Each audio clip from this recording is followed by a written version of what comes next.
I am the Tofu Golem. Please enjoy the video. You start by choosing a flat surface and the right power source.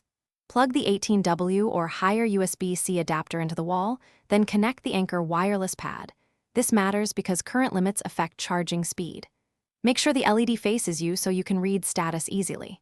Once done, remove thick cases or metal plates from your phone and position it near the pad center. You want alignment, not guessing, so you get steady power and fast charging. Now you place the phone on the pad and tap to check alignment. Small adjustments matter because coils must overlap to transfer power.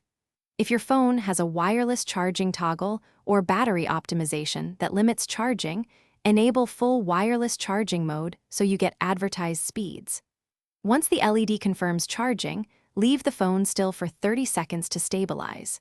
If the phone reports slow charge, reseat it slightly. To finish, lift the phone once it's charged to your target or when the LED indicates completion.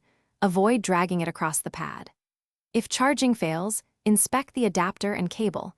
An underpowered adapter or damaged cable is the most common culprit.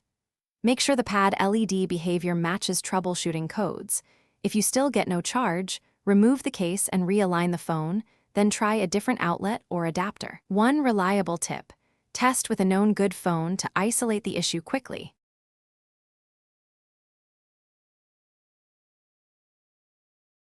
Thanks for watching. Consider subscribing if we helped you today.